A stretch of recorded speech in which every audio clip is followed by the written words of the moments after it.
Today we have Mary Friels. She's a native Nashvilleian, and she's going to do a reading from Eudora Welty's book, Why I Live at the P.O. And so if we're good to go, I'll go ahead and turn it over to Mary. The title of this work today is Why I Live at the P.O. And it was copyrighted in 1941 by Eudora Welty. That was renewed in 1969, again by Eudora Welty. Renewed in 1997 by Eudora Welty, and originally published in the Atlantic Monthly in April of 1941. We just have too much stuff up here. Why I live at the P.O. I was getting along fine with Mama, Papa Daddy, and Uncle Rondo until my sister Stella Rondo, just separated from her husband, came back home again. Mr. Whitaker. Of course, I went with Mr. Whitaker first. When he first came here in China Grove, taking pose yourself photos, and Stella Rondo broke us up. Told him I was one-sided, bigger on one side than the other, which is a deliberate, calculated falsehood. I'm the same. Stella Rondo is exactly 12 months to the day younger than I am, and for that reason, she is spoiled. She always had anything in the world she wanted, then she'd throw it away. Papa Daddy gave her a gorgeous add a pearl necklace when she was 8 years old, and she threw it away playing baseball when she was 9 with only 2 pearls. As soon as she got married and moved away from home, the first thing she did was separate from Mr. Whitaker. The photographer with the Popeye she said she trusted came home from one of those towns up in Illinois to our complete surprise and brought this 2-year-old child. Mama said like to make her drop dead for a second. Here you are with this marvelous blonde child and never so much as wrote your mother a word about it, said Mama. I'm thoroughly ashamed of you. But of course she wasn't. Stella Rondo just calmly takes off this hat. Oh, I wish you could see it. She says, well, Mama, Shirley T's adopted. I can prove it. How, says Mama. But all I said was, There I was over a hot stove trying to stretch 2 chickens over 5 people and a completely unexpected child in the bargain without a moment's notice. What do you mean, says Stella Rondo. Mama said, I heard that, sister. I said, oh, I didn't mean a thing. Only whoever Shirley T was, she was the spit image of Papa Daddy if he cut off his beard, which of course he'd never do in the world. Papa Daddy's Mama's papa and sulks. Stella Rondo got furious. Sister, I don't need to tell you. You got a lot of nerve and always did, and I'll thank you to make no future reference to my adopted child. Very well, I said, very well, very well. Of course, I noticed at once she looked like Mr. Whitaker, too. The frown. She looks like a cross between Mr. Whitaker and Papa Daddy. Well, all I can say is she isn't. She looks exactly like Shirley Temple to me, said Mama, but Shirley T just ran away from her. So the first thing Stella Rondo did at the table was to turn Papa Daddy against me. Papa Daddy, she says. He was trying to cut up his meat. Papa Daddy? I was taken completely by surprise. Papa Daddy's about 1,000,000 years old and got this long, long beard. Papa Daddy, Sister says she fails to understand why you don't cut off your beard. So Papa Daddy, L-A-Y-S, down his knife and fork. He's real rich. Mama says he is. He says he isn't. So he says, have I heard you correctly? You don't understand why I don't cut off my beard? Why, says Papa Daddy, of course I understand, and I did not say any such of a thing. The idea. He says, hussy. I says, Papa Daddy, you know I wouldn't any more want you to cut off your beard than the man in the moon. It's the furthest thing from my mind. Stella Rondo sat right there and made that up while she was eating breast of chicken. But he says, so the postmistress fails to understand why I don't cut off my beard, which job I got you through my influences with the government. Bird's nest, is that what you call it? Not that it isn't the smallest P.O. in the entire state of Mississippi. I says, oh, Papa Daddy, I says, I didn't any more say such a thing than the man in the moon. I never dreamed it was a bird's nest, and I've always been grateful though this is the next to smallest P.O. in the entire state of Mississippi, and I do not enjoy being referred to as a hussy by my own grandfather. But Stella Rondo says, yes, you did too. Anybody in the world with ears that could have heard you. Stop right there, Mama says, looking at me. So I pulled my napkin straight back through the napkin ring and left the table. As soon as I was out of the room, Mama says, call her back or she'll starve to death. But Papa Daddy says, this is the beard I started growing on the coast when I was 15 years old.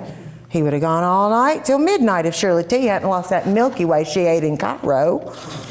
But Papa Daddy says, I'm going out to lie in the hammock, and you can all sit here and remember my words. I'll never cut off my beard as long as I live, even 1 inch, and I don't appreciate it in you at all. Passed right by me in the hall and went straight out to the hammock. It would be a holiday. It wasn't 5 minutes before Uncle Rondo suddenly appeared in the hall in one of Stella Rondo's flesh-colored kimonos, all cut at the bias, like something Mr. Whittaker probably thought was gorgeous. Uncle Rondo, I said, I didn't know who that was. Where you going? Sister, get out of my way, I'm poisoned. If you're poisoned, stay away from Papa Daddy, I says. Keep out of the hammock. Papa Daddy will certainly beat you in the head if you come within 40 miles of him. He thinks I deliberately said he ought to cut off his beard after he got me the P.O. And I told him and told him and told him, and he acts like he just don't hear me. Papa Daddy must have gone stone deaf. He picked a fine day to do it, says Uncle Rondo, and before you could say Jack Robinson flew into the yard. Well, what he'd really done, he drunk another bottle of that prescription. He does it every single 4th of July, just as sure shooting, and it's horribly expensive. Then he falls over in the hammock and snores. So he insisted on zigzagging right out into the hammock, looking like a half-wit. Papa Daddy woke up with this horrible yell, and right there, without moving an inch, he tried to turn Uncle Rondo against me. I heard every word he said. He told Uncle Rondo I didn't learn to read till I was 8 years old, and he didn't see how in the world I could ever get the mail put up at the P.O., much less read it all. And he said if Uncle Rondo could only fathom the lengths he'd gone through to get me that job. And he said, on the other hand, he thought Stella Rondo had a brilliant mind and deserved credit for getting out of town. All the time he was just laying there swinging pretty as you please and looping his beard, and poor Uncle Rondo was pleading with him to slow down the hammock. It was making him dizzy as a witch to watch. But that's what Papa Daddy likes to do in the hammock. So Uncle Rondo was too dizzy to get turned against me for the time being. He's Mama's only brother and a good case of a one-track mind. Ask anybody, a certified pharmacist. Just then, I heard Stella Rondo raising the upstairs window. While she was married, she got this peculiar idea that it's cooler with the windows shut and locked. So she has to raise the window before she can make a soul hear her outdoors. She raises the window and she says, "Oh!" You would have thought she was mortally wounded. Uncle Rondo and Papa Daddy didn't even look up, but kept right on with what they were doing. I had to laugh. I flew up the stairs and threw open the doors. I says, "What in the wild world's the matter with you, Stella Rondo? Are you mortally wounded?" "No," she said, "I am not mortally wounded, but I wish you would do me a favor looking out that window there and tell me what you see." So I shade my eyes and I look out the window. "I see the front yard," I says.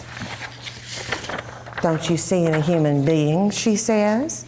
"I see Uncle Rondo trying to run Papa Daddy out of the hammock," I says. Nothing more. Naturally, it's so suffocating hot in the house with all the windows shut and locked. Everybody who cares to stay in their right mind will have to go out and get in the hammock before the 4th of July is over. "Don't you notice anything different about Uncle Rondo?" asked Stella Rondo. "Why, no, except he's got some terrible-looking flesh-colored contraption wouldn't be caught dead in, that's all," I says. "Never mind, you won't be found dead in it because it happens to be part of my trousseau. And Mr. Whittaker took several dozen photographs of me in it," says Stella Rondo. What on earth could Uncle Rondo mean by wearing part of my trousseau out in the broad open daylight without saying so much as kiss my foot, knowing I only got home this morning after my separation and hung my negligee up on the bathroom door just as nervous as I could be? I'm sure I don't know. And what do you expect me to do about it? I says. Jump out the window? No, I don't expect any kind of thing. I simply declare that Uncle Rondo looks like a fool in it, that's all, and it makes me sick to my stomach. Well, he looks as good as he can, I says, as good as anybody in reason could.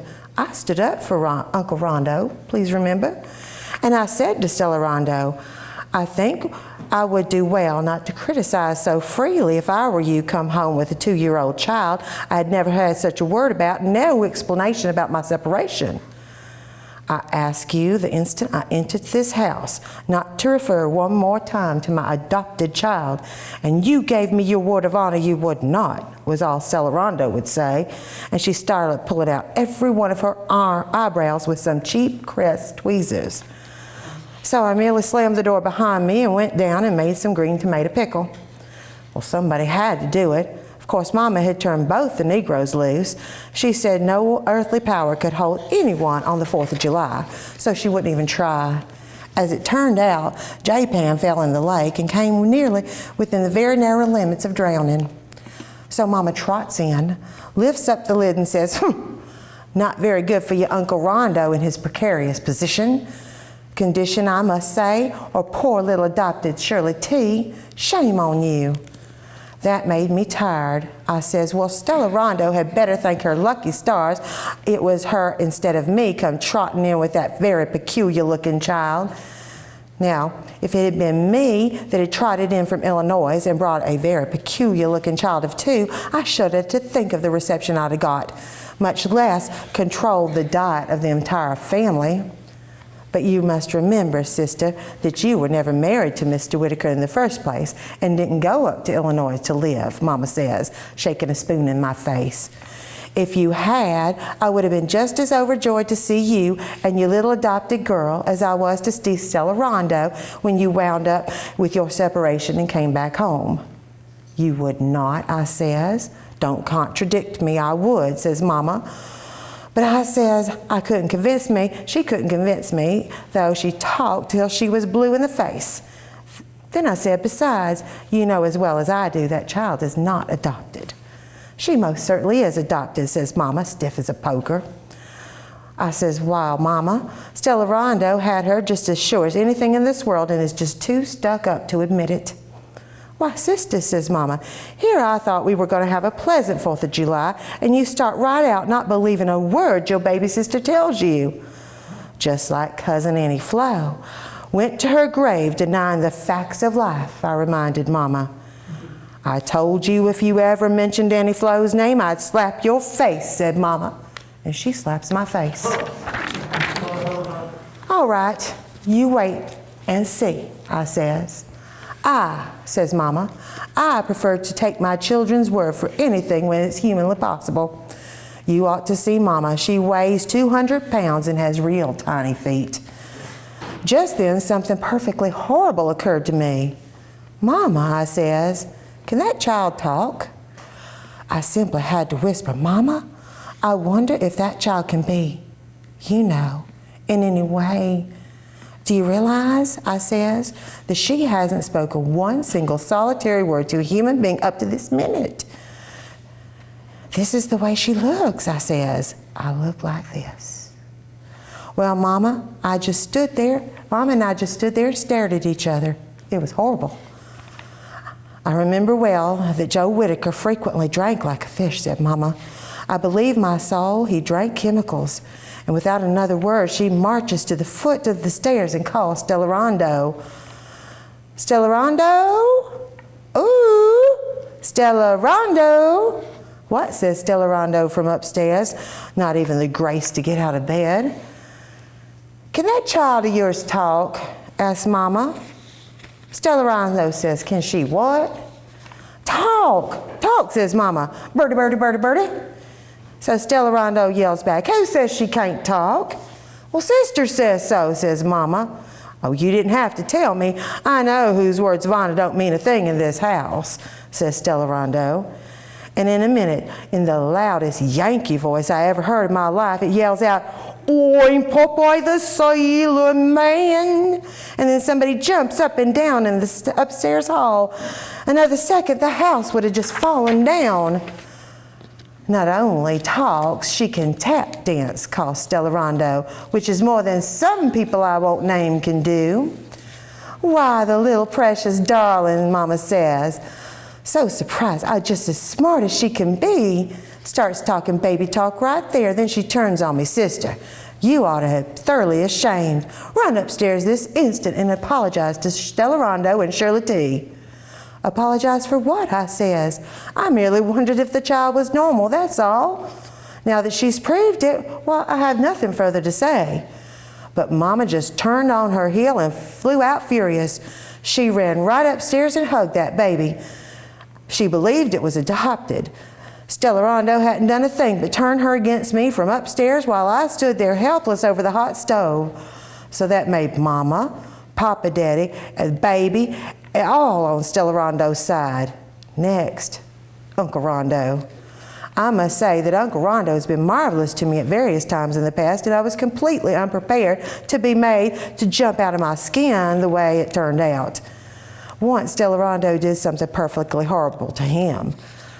Broke a chain letter from the Flanders field and took the radio back he gave her and gave it to me.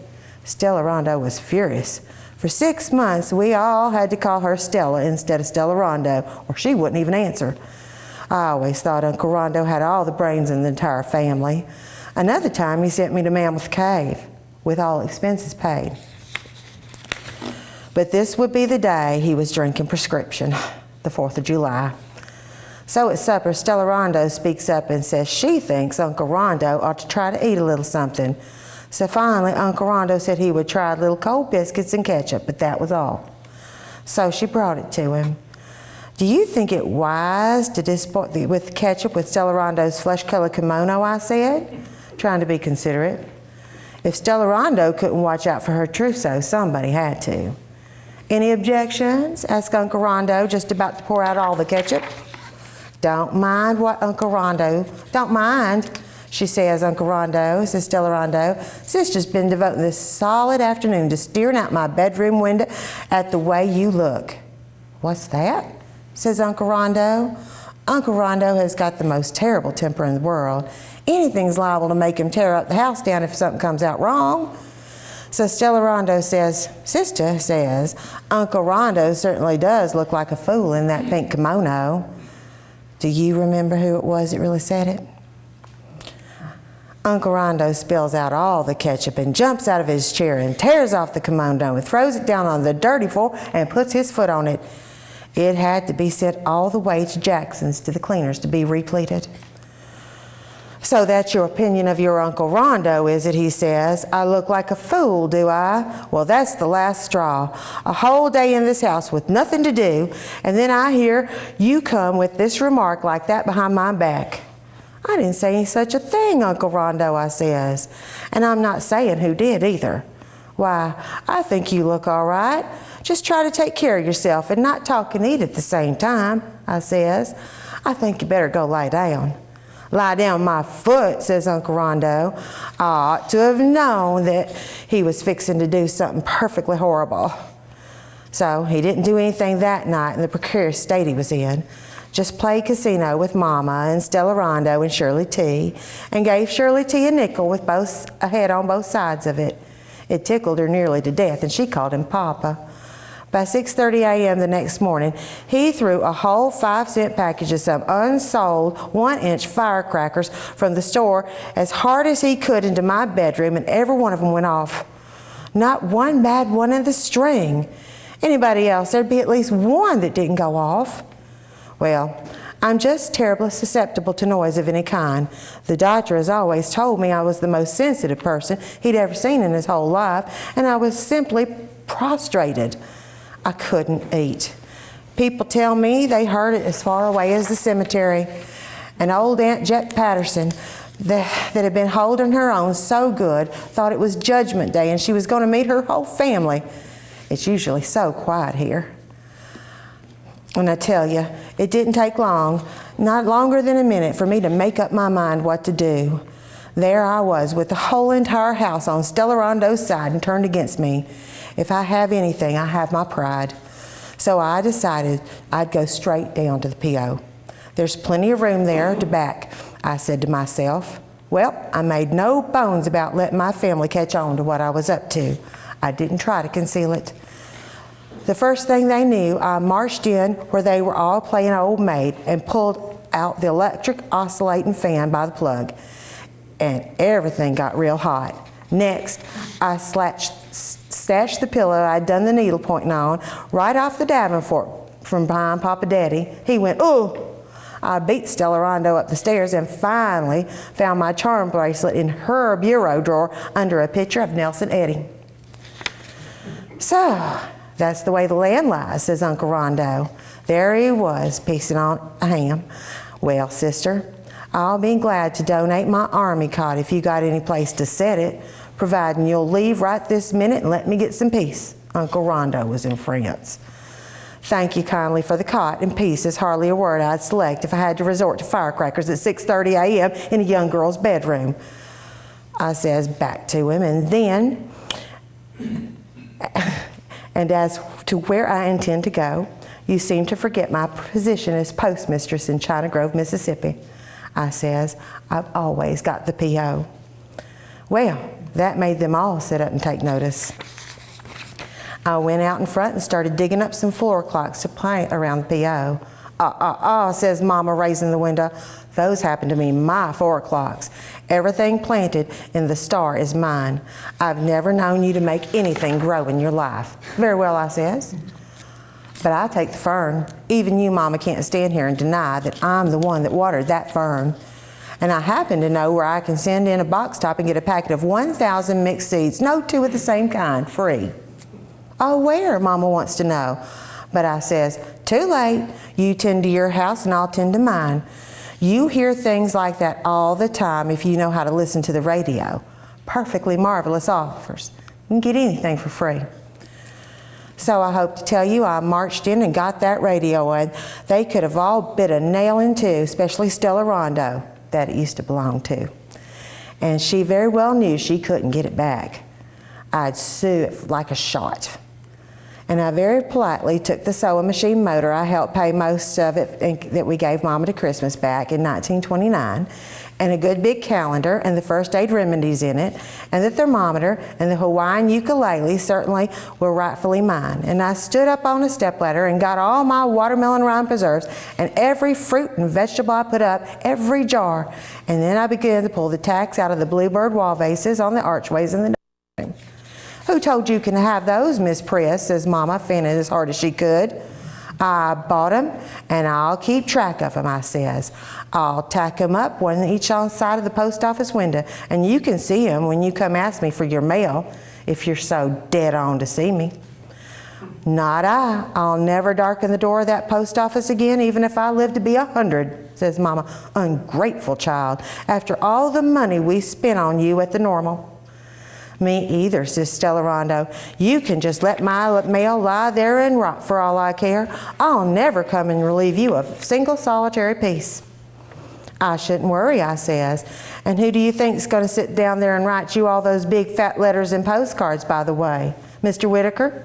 Just because he's the only man ever dropped down in China Grove and that you got him unfairly, he's going to sit there and write you a lengthy correspondence after you came home, giving no rhyme nor reason whatsoever for your separation and no explanation for the presence of that child?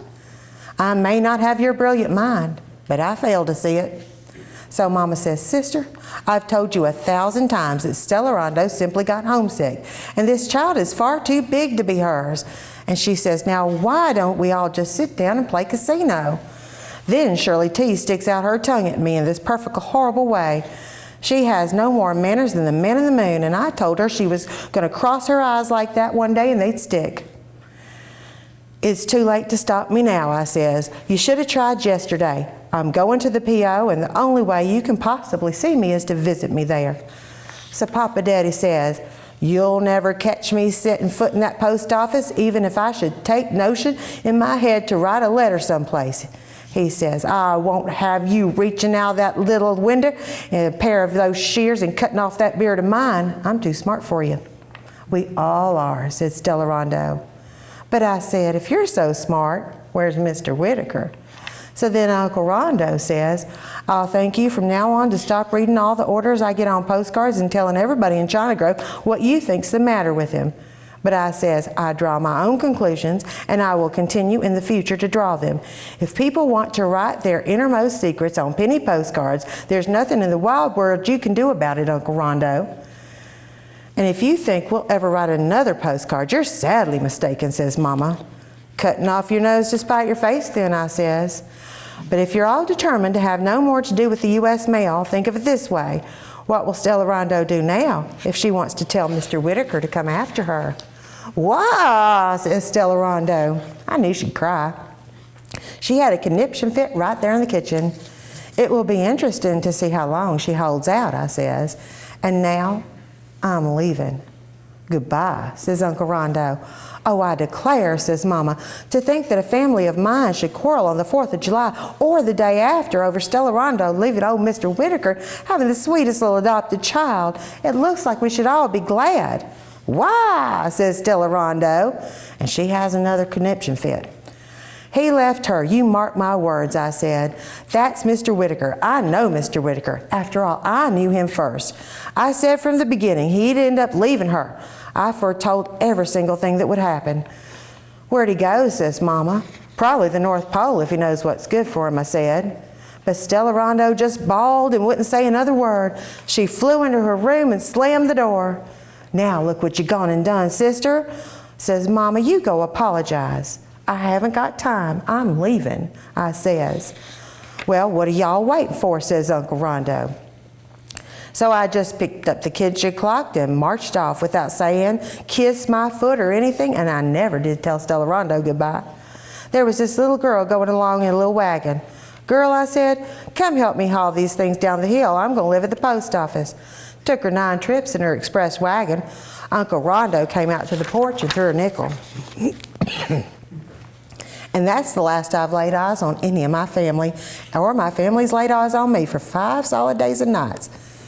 Stella Rondo may be telling the most horrible tales in the world about Mr. Whitaker, but I haven't heard them. As I tell everybody, I draw my own conclusions. But oh, I like it here. It's ideal. As I've been saying, you'll see, I got everything cater-cornered the way I like it. Hear the radio, all the war news, radio, sewing machines, bookends, ironing board, and that great big piano lamp. Peace, that's what I like. Butterbean vines planted all along the front where the strings are. Of course, there's not much mail. My family are naturally the main people in China Grove. And if they prefer to vanish from the face of the earth for all the mail they get and they write, I'm not going to open my mouth. Some of the folks here in town are taking up for me, and others have turned against me.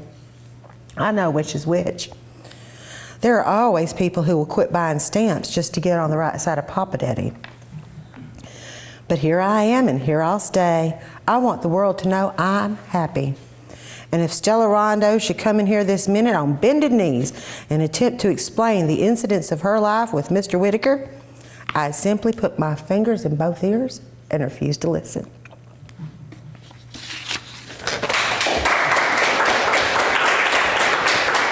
Thank you very much.